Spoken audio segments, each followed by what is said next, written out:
Hello, everyone. Welcome back. I'm Italo, and we are here with Siddiq for his new book launching. Hello, Siddiq. How are you? Hi, Tilo. How are you? I'm all right. I'm all right. So, looks like you are about to have a book launch officially. Is that correct? Yeah, that's right. So my book, From Lawyer to Life Coach, it was published and went out in January of this year, it's 2023. And yeah, I'm in the process of actually arranging a book launch. So the provisional date will be sometime in May. So All yeah, right, looking forward nice. to that and getting the message out there. All right. And is this a book officially from the coaching direction, or is it a book from you? Is a biography from you? So it's really a biography, but there's a lot of wisdom in there. All Um, right. yeah, so it's really about my story and really just to summarize a lot of the lessons I've learned along the way and to really share that with people. And All right. yeah, like I said, it links to the work that I do with the coaching direction, which relates about my services for coaching, NLP, and also personality assessments as well. But what it brought you to do this book? What was your motivation to write this book? Well, as I once I started my journey of self-development and also my skills that I learned from coaching and NLP, I was able to really when I met people have deeper conversations and more meaningful conversations with them, and I found that very rewarding. And I found that pretty much every time, whatever walk of life, all the different kinds of people that I was dealing with, predominantly everybody was struggling with the same sorts of issues.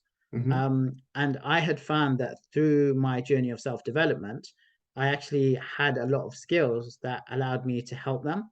And I thought it would be a good idea to actually put all of that in one place so that people could read it for themselves. Because I realized if I'm having pretty much the same or similar conversation with all these people that I meet with, there's going to be lots of other people out there as well who I haven't met who are probably dealing with the same issues. So that I was really see. a large part of it. And also I've been thinking more and more, like I said, I talk about it in the book as well, where a number of people in my immediate family have died over the years. And it's really got me thinking a lot about what's my legacy going to be when I move on and what am I going to leave behind. And that was another reason for me as well to really leave something, get something out there that's beneficial, that's really helping people. And did you mention this on your book? This Uh, family event that unfortunately happened. yeah, so during the course of the book, I make reference to various events in my life that have influenced me. Like the first incident that I talk about, which was shortly after my brother had passed away, and the book itself is actually dedicated to my sister who passed away, and she was dealing with a number of issues as well. And I realized that probably if I had the benefit of a lot of the skills that I have now, maybe there's more I could have done to help her at the time. So that's been a large part of my motivation for writing the book as well. All right. Sorry to hear that. And then is this book regarding this process on, or this is just a start from your career, or that put you in this rail or route, let's say like this, these family events that happened. I think it has been a gradual process, and Mm. at each stage, I really thought about what can I learn from this? So the book is predominantly chronological. It talks about some of the initial issues I had in my life, and then what motivated me to become a lawyer, and talk about some of the lessons that I had from that, and then uh, alongside that, some of the lessons that I learned from my own religion, Islam, as well, and how I learned more about that and had a deeper insight about it due to my experience of coaching and self development. And then it goes on to talk about journey and self development as well, and going on to qualify as a life coach and NLP practitioner. So I guess it's been a gradual journey, and part of that was also about my 10-point guide that I put together, where I summarized the principle by the one that I wanted to live my life by, and I think gradually it became made more and more sense to me to really put all this information into one place. Okay. Right. That's interesting. So you got this unfortunate event that happened, reflect regarding it and start to develop it. Is that correct to assume? Uh, yeah, but I think one of my principles is that you can't change the past, but you can change the future. And I think more and more that's been my focus. Uh, I For everything that I've been through, like what I can learn from this and how can I bring about a positive change in the future. right. And it was easy to write a book because This topic could be heavy or could, and I read the book. It's like thick. Yes. It's not just that. I know there is way more things. This is the beginning of the book for sure. Like what this came from and the things that it was in the beginning. But after you show all the tools and things as well. But it's quite a big book. What was it? How it was the process of writing a book with all of those? Yeah, sure. I mean, I'd say the way that I've approached is probably similar to how you would approach any goal in coaching, really. There's certain key themes that always help in you achieving something. One thing for me is I've always loved reading, and I've also often thought about writing a book, but it just didn't seem like something real to me. One thing that triggered with me a while back is I was doing an Islamic course, and the teacher said that some of the books that we were studying, he said these people wrote more books than what most of us read in our lifetime, and that Definitely really more got than me. I. Definitely more than I. Yes. I'm a terrible reader. And to be honest, reading does take time, and that really just got me thinking. Actually, these people wrote more books than what we read, and it just really got me thinking on a different level. And I think the first stage for me was writing out my 10-point guide, because that seemed to be the most sensible starting point. And it just started with me making notes on my phone as on the journey home from work. Thinking, oh, it was a bit like a journal, thinking, okay, let's write about each of my 10 points. And it was about 40 minutes every time, but every time that my stop came up, realized it was time to get off. I realized actually there's a lot more thoughts. I was sort of stopped mid-writing, but in a way that was good, because the next time I got around to it, a lot of it was already written in my head. So I found that was a useful starting point. And then as I thought about more and more, and I was acquiring more qualifications, I realized actually I've got a lot more to write. And naturally, as I started writing things, it seemed to separate into different areas. But I think one of the key points was, because I'm also part of a book club as well. And on one of the book club events, we actually invited the author of a book. Her name is Aisha Malik. The book she wrote was Sophia Khan is Not Obliged, and she was actually asked the same question, like how can we bring ourselves to write a book? And the advice she gave was just focus on your first draft, because once you completed your first draft, if you've got about 100,000 words, the chances are you're not then going to just let that go. And I thought that was really good advice, and that's pretty much what I followed. After all the effort, you're gonna be no. Now I have to finish it. Yeah, exactly, and it's amazing, because sometimes it's just you just have to take that first step, and once you get there, realize actually I've got enough here to write a book, and now that I put all this effort into it, I don't want to let it go, and that really worked for me. Oh yeah, definitely. You start like taking notes on your phone, and now you have like 300 pages written. Yes, It's yeah. wow. Well, someone likes to write here, not me. I'm not. Again, I love the history and things. Audiobooks save my cultures. Like for me, audiobooks was the best thing ever, because I don't like to spend time reading. I prefer to interact with the thing. But as well, I love music. So whenever I'm doing something on the computer, working, sometimes I'm listening a book in an audiobook, and then that's the only way that I consume literature or book things on fantasy. But stopping and reading is not my thing. I do when I need to get some information in a paper or something. But yeah, that's thing. So from this 300, it's more than 300 pages, isn't it? Yeah, that's right. But I think I think what I would say is that if there was one thing that somebody wanted to get there from there quickly, would be the 10-point guide. So it really takes people through that section's about 50 pages, and it really just takes people through my 10 main principles, and how I've come about, and how I brought them about, and what the main lessons are. And all right, so yeah. let's say in the resume from all the things, the main lessons that we'll get from it will be the 10 points guide. Is that correct? I'd say that's certainly one of them. So what I'm trying to promote in the book is an approach to life based more on principles rather than rules, because one of the things I talk about in my book is that every rule rests upon a principle, and for you to apply the rule properly, you need to understand the principle. Now, you can get quite far in life without the rules if you have good principles, but it doesn't work the other way around. So what I'm trying to promote is a principle-based approach that people actually understand the underlying core principles behind something. And yeah, the essence of that is my 10-point guide, which is essentially 10 principles. So I'd say that's one of the main lessons from it. Another would be something that really worked for me is creating a really powerful identity for yourself. And that really gives you a clear idea of who you are and can really change your mindset in a powerful way. So I think that's the second one. And linked to that, the third point I would say, to realize that transformation of our life starts from within us. It's not based on external events. It's a change of mindset within, and that's what I'm trying to promote, really. Right, that's nice. And did you come with these ideas and these principles uh before or after you was in the law school or acting as a lawyer? Um, I think it probably started from my self-development journey. Mm. I guess yeah, my time as a lawyer, probably lots of questions were being asked.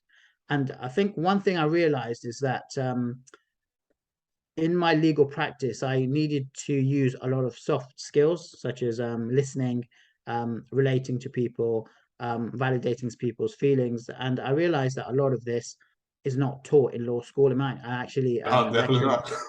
They all Yeah, about the rules. yes, yeah, exactly. The key, like a lot of the key things that you need are not present. And I mean, I lecture in law school myself, and like I said, I'm able to use those soft skills from what I have, but it's certainly not on the syllabus. And realize, particularly acting for a lot of vulnerable people, people are going through a lot of difficulty.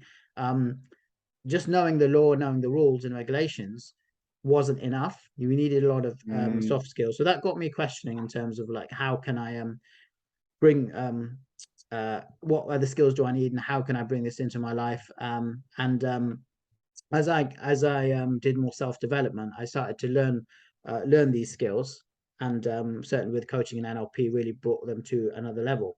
So that really helped me develop that, and I realized that was a lot of the things that was missing, and I was able to learn skills that were not taught in standard education, and which we need really.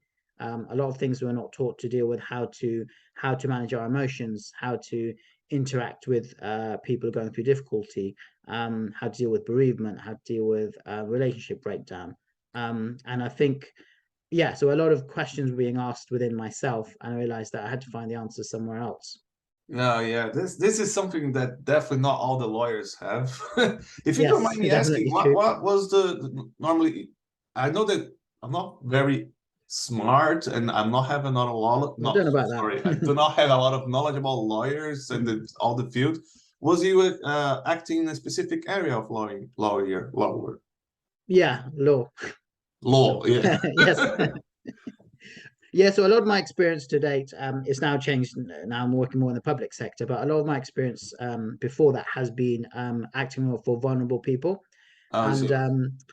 particularly people who are quite emotional, may have had mental health issues. And I realized that a different approach was required in dealing with those people, because the main issues they were dealing with were about how they were feeling and how the situation was making them feel.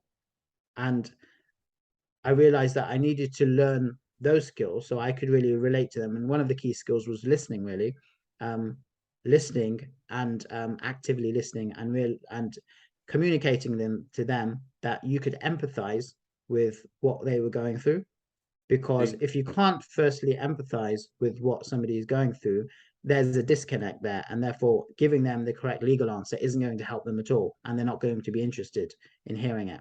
So certainly a lot of my coaching skills in particular building rapport and empathy, they've been invaluable in my work as a lawyer and has really helped me to build rapport with my own client and also help me to see things from different perspectives. So another technique we use in NLP is called perceptual positions, where you can actually see a situation from different perspectives, and that's allowed me to reach agreements in lots of cases where there was a dispute, and it would be very hard for the matter to be resolved without me having these skills and being able to see the situation both sides.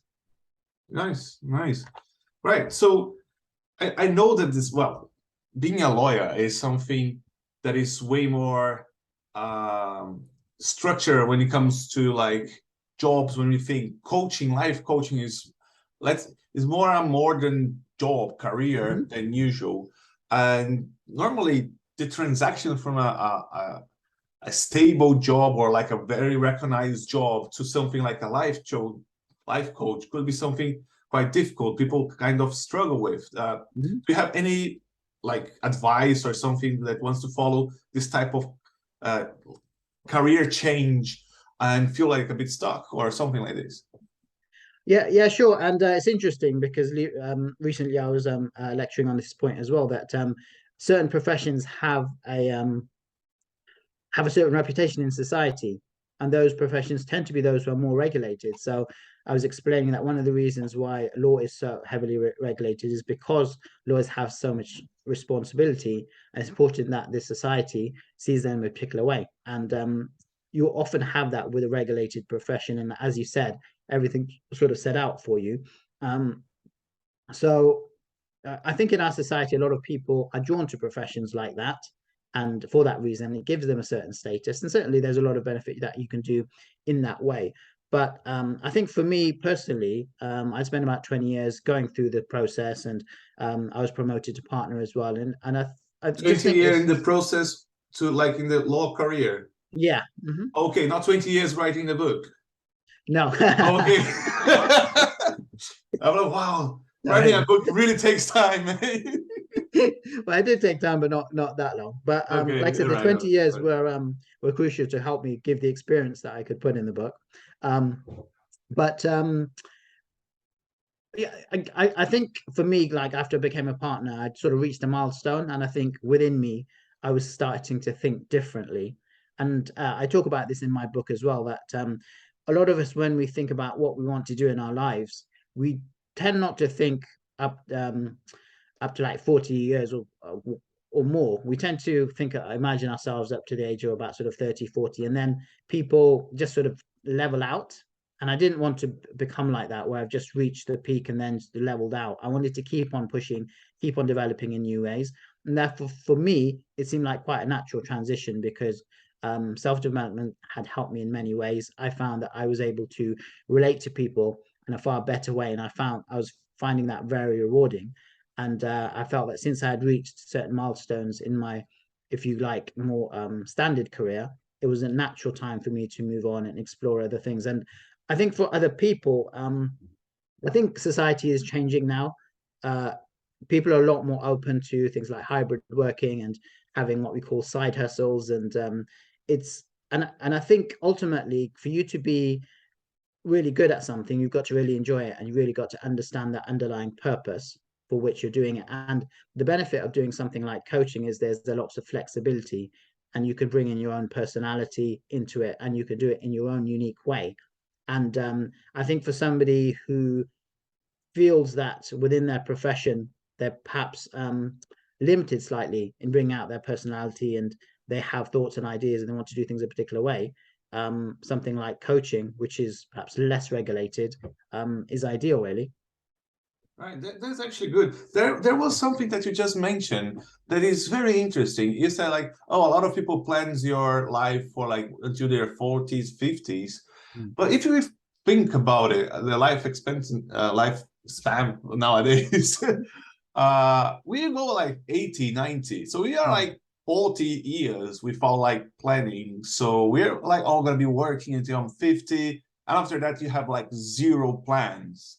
That's very interesting. To be honest, I'm one of this person like, oh yeah, I have my career, I have my things that I do, and I plan ahead until I'm like 50 with kids, and then the kids will go away because they will grow up and blah, blah, blah. And I'm like, what will I be doing after? Well, I'm probably going to start to read. Maybe I'm reading your book. Yes, Yeah. that'll be a good time to do it. Well, I already read, so I will be rereading it.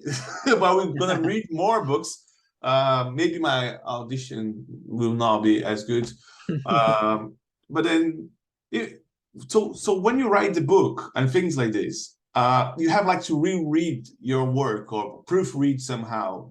How it is? Was you the proofread it, or you have a help from someone? Yeah. So basically, I went under a sort of hybrid model where I went with a publisher, but where predominantly I could really put the book forward in the way that I wanted. So my publisher, they were happy with the book overall in terms of its content and the focus of the book. But there were a lot of sort of formatting issues and grammatical issues and things like that, and where they made recommendations, and in terms of, we think perhaps you want to make some amendments just in the way that it's brought across.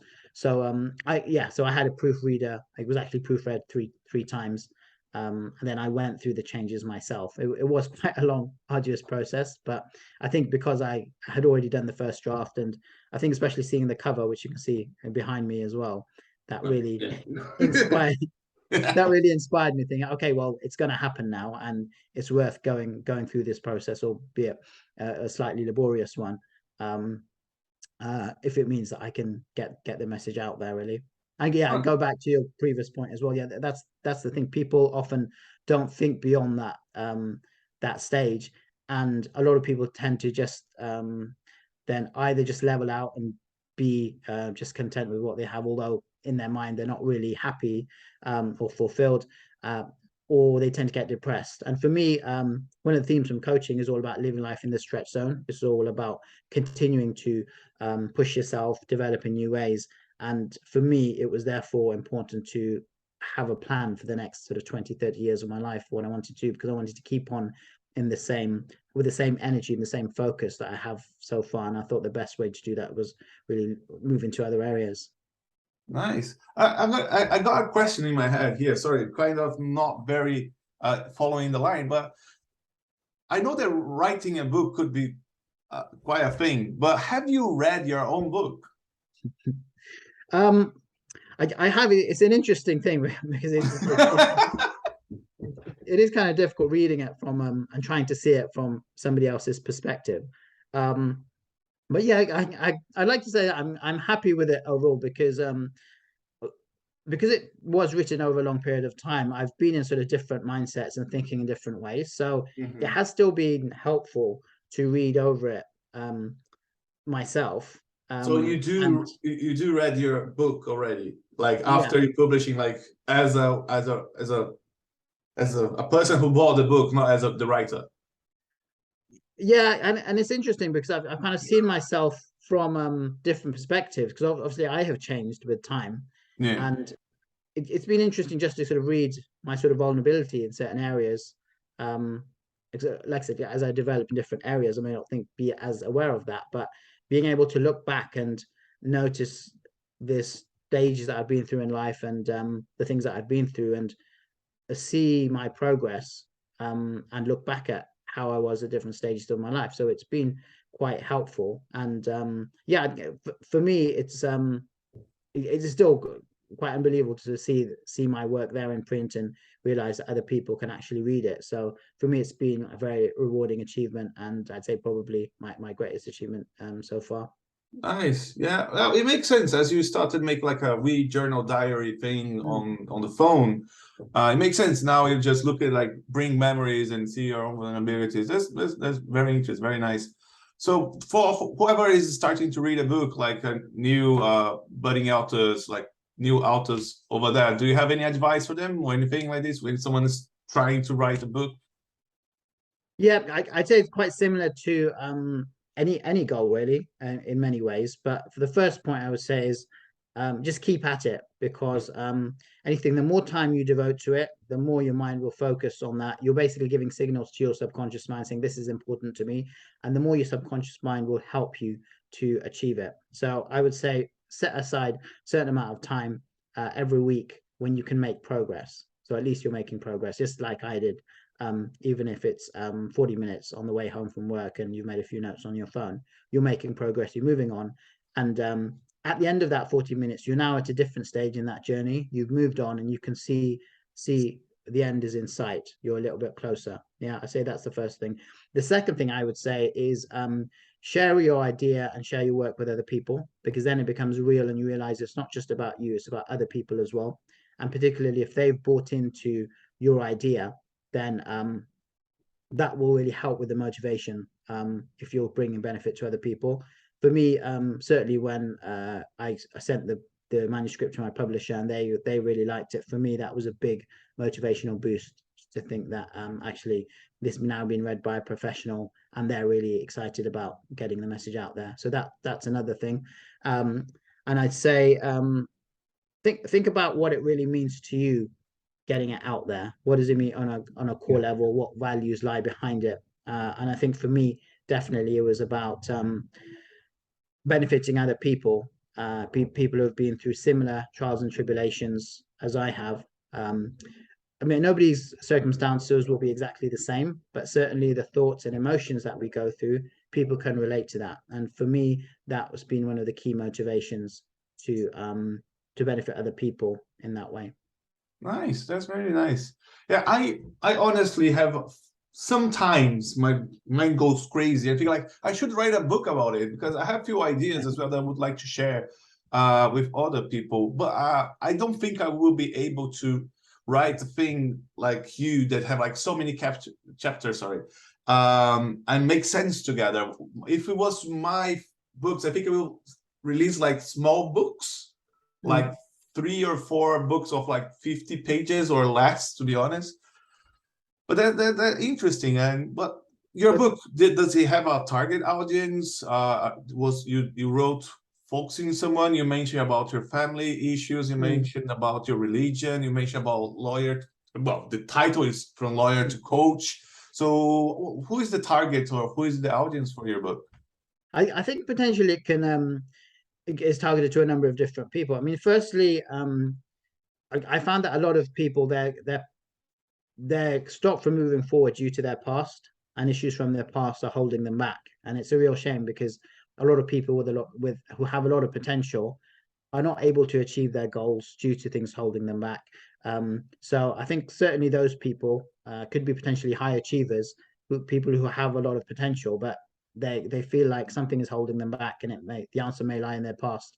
I think those people would certainly benefit from reading it and seeing how I noticed the same thing, and really dealing with my gremlins from my past really helped me to move forward and make advances. So probably that's one group of people. Also, I think in life we tend to follow certain molds and stereotypes. We want to be this kind of person, but sometimes that can be quite restricting. So I'd say also somebody who feels that there's another part of them waiting to come out and they're not sure how to bring that out. That's certainly something that happened with me. And certainly about my identity, being a charismatic leader, being able to do things in my own way. That was really crucial for me in my journey. And I'd say, yeah, anybody who feels that there's another part of them, another creative side to them, which is really being held back, I think those people and will really help them achieve their goals. And thirdly, I'd say that people who feel that they've quite disillusioned with life, that it's just really overwhelming, because there's so much information, so many things that come to us, and we're told so many different things. People can lose what we call, from the title of my business, coaching direction, they can lose direction. I think those people as well, because what this will help them do is find their own path and move towards that path. And once you're clear on your path, it doesn't really matter all the other things that are coming at you, because you know where you're going, and you can take as much from the other things as you need to. That's going to help you. The things that aren't going to help you, just leave them. But I think that's really key, because that everybody has their own path, and the path that's uniquely suited to them and their personality. Yeah, that's very important as well, because we normally take a decision for a career when we are young, not like a teenager, but at the beginning of our adulthood, we choose something and we not necessarily know what's the best, because we have preferences for sure. Oh, we want to have a good life. We don't want to struggle with this and that. We want to have mobility. Well, nowadays we have like working from home and things would be more freedom and this type of things. But sometimes we just choose because we say like, okay, we'll be a lawyer because it's more stable, is well recognized for the society and things like this. And then normally we don't open ourselves to the possibility to become a coach since the beginning, because, oh, we're going to be struggling, or, oh, I don't want to be an artist or something like this, because I don't want to be struggling in the beginning. I want to have like provide for my family or any other reasons. But with time, when we get more mature, this comes like, actually, this can happen. We can do something and work with things that we like. But then to make this change, so like, okay, now I am a lawyer. You said like you were like in the top part of it. It was a partner, isn't it? Of Yeah. And then you break this and go in the seems for the normality, for the norm, in a wild decision to go 160 degrees, 180 degrees Yeah. out of the thing, like, wow, what's going on here? And that's interesting. And what do you think was your biggest resource to make this change and make this happen? You had like any infrastructure, or was it more about you? It's probably hard to explain to somebody who's just following the standard process, but as you follow the self-development journey, you find out more about yourself. And as you learn more about yourself, you realize that it's not so important to just follow the steps that somebody else has outlined for you. Most of us tend to start off in that way because we don't know our own path. But as you move along this journey, you realize more in terms of your values, what's important to you in terms of your values, and to live life according to your values. And sometimes that path is not necessarily going to follow the same way I followed this step, and now I'm step 5 of 10 or like that. But it Yeah, will like be a very, script, a guide, like yeah. And I think very more normative. people are familiar with that sort of process. But what will be clear to you is when you are being authentic and living life according to your values, and when you're not. And I think that becomes more of a guideline. And for me, that became really important, certainly with my choosing my own personality, my identity of a being charismatic leader, and also setting out my 10-point guide in terms of my guiding principles. That for me really helped, because then I knew pretty much when I was being authentic according to who I had chosen to be and when I wasn't. And that became a more effective guide for me, rather than just following that step-by-step process. So going back to your question, I think if people are more familiar with that, then that will be their guide. It's not as easy as it is a change of focus, because you're not following things step by step. You're going more according to your feelings and your instincts. But overall, it's a better guide. And for me, one of the main points has been that living life in the stretch zone and trying new things, developing in new ways, that for me has become more my norm than sticking with how things are. Even Nice. during that journey in becoming a partner, I was doing lots of other things on the side, working on trying new hobbies, going to do traveling to a different country. Like I said, I tend not to go to the same place. I like to go on holiday 2-3 times a year, go to different places. I started lots of new hobbies, met lots of new friends. So change and transformation became a part of my life, and therefore it seemed quite natural for me to bring that into my career as well. All right, yeah. So it was like more like a pattern in your life that you Yeah. have these changes, but definitely was not something out of the blue. Like one day you woke up, you know what? I'm gonna become a life coach and then just throw my career in the law just away. What was bit by bit you start to be more interested in life Yeah. development and personal development, and you become after like, okay, now I'm out. I will be pursuing the life coaching part. And Yeah, and I think it's probably more like a calling. You can kind of hear that call, and the more often you call it, the more pressing the need becomes. oh, nice. By any chance, have like a switch moment, like a moment that you realize, or was like gradual, and then one day you just notice, oh, you know what? I'm leaning way more to this side than the other. Oh, how it was like a eureka moment, like, oh, you know I what? Something happened and you just like decide to focus, or was little by little? Yeah, to some extent, I'd say certainly lockdown gave us all the time to think about where we had a break from that. the rat race and things changed, and it really gave an opportunity for us all to think, actually, where am I going with my life? Things can change at any minute, and look, understand how society was changing. And I think lockdown was probably a good moment for me when I sort of realized, actually, long term, I probably want to take a different direction. um, and yeah, exactly. And yeah, refocus. And then it just became a question of how I was going to do it. So yeah, I'd say if there was one moment, it was really the process of lockdown, and then it became a question of how I'm going to go about it. Right, that's great. So for now, what the future holds for you, Siddiq? What's the things going? So what's gonna be the next step? Gonna be Yeah, I mean, I've got a book number 2, the saga.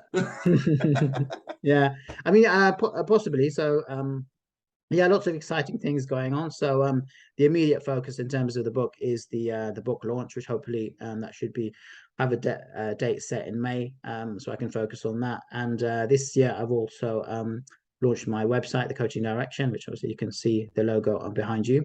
Yeah, So that'll be another big focus after the book as well, because I want it's not just a question of reading the book. People who are interested in the ideas and they really want to make that transformation in their own life, if they need guidance, want them to know that I'm there to help them. So that's another focus in terms of the website as well. nice. Well, what you want to be your legacy? What you want people know, and like when read your book, and people who actually get to know you. And I know that you talk with a lot of people, a lot of different communities as well. Well, not just law or Muslim as you religion, and in your area, you speak to a lot of other people. And what you want to be your legacy, or what you want. Wait a moment, I will get this right. What do you want your legacy to be? Look how fancy way to put it. I'd say probably three things. Firstly, somebody who overcame their inner struggles and their demons, and really used that experience to help other people. I think that's one crucial thing for me, is that it's not a question of what you've been through, but what you do with that and how you can bring a positive out of a negative. So probably that I'd say was the first thing. And also for me, it's really important to make a positive difference in society. So Tony Robbins says that we tend to have we all have 6 values that we share, but we tend to give priority to 2 of them. So for me, I realized that for me it was growth and contribution. So for me, it's really important to be growing as an individual and to really make a contribution to society. And I realized over time, things were no longer rewarding for me unless I knew that I was really making a positive contribution to society in some way. So I think that's probably the second thing. And another thing is somebody who's really not scared to stand out and be different. Like you said earlier, I sort of followed the standard path, and then I made a change. And for me, just to be understand that's perfect. I'm perfectly happy with that, and I want people to know that I don't mind standing out and being different, because our differences are what make us who we are and make us unique as human beings. So that's probably the third thing I would say. All right, that's great. That's really, really good. And if someone wants to get your book, how do we get your book? Well, there's a few different ways. So firstly, it's available on Amazon, so you can order either the physical copy or Amazon. Well, Amazon is a bookstore online, so makes sense. Makes sense. yeah. So I mean, that's probably one that everybody's familiar with. So Amazon, you can obtain both the paperback or the ebook, or both if you want both. Oh wow, I yeah, that's nice. yeah, I would be Ebook is a thing nowadays. By any chance have an audio big book like for book audio book for people like me? Well, not I was yet. just I was just coming on to that. So at the moment, no, but certainly if there's enough demand for it, that's something I'm looking into as well. Oh yeah, that's good. That's good because I know I read for a few things that when I have to read, but I prefer audiobook Yeah. and majority of the things. All right, so that you said that few ones, that Amazon one. Yeah. So there's Amazon. There's a few other sites as well, like Barnes and Noble. You can obtain it from there as well, and also through my website as well, which is thecoachingdirection.com. You can also obtain the book through my Oh, website you as can well. buy directly from your Hmm. website already. Hmm. All right, good, good, very, very good. Well, Siddiq, we're gonna start to wrap it up here now. Hmm. First of all, thank you very much for sharing your experiences with us. My It's always pleasure. a pleasure to talk to you. Any final comments, final message that you want to spread to everyone? Yeah, I'd say if you want to make a change, don't wait, do it now. And if my book will help you, if you need something to give you that push, yeah, buy the book. And yeah, I hope it's beneficial to you. And yeah, don't let things hold you back. Follow your dreams. And yeah, it's worth it. It worth it. Well, like we can see, you took quite a risky change. You said it was in a pandemic, which is Mhm. everybody normally seeks for security. I seek for security when it was a pandemic. I was not in a good job, but I kept in that job for longer, just to have like, okay, we're in a pandemic here. I cannot make a wild guess. But you took a wild turn, and now you're having your book. That's great. That's Mhm. great. Right. Thank you very much, Siddiq, for everything. We'll be waiting for here the date of your book launching. Mhm. We'll be in London. Is that correct? Yeah, I'm still deciding on the venue, but yeah, the launch All will be in right. London. Great. Mhm. Great. Keep us posted, please.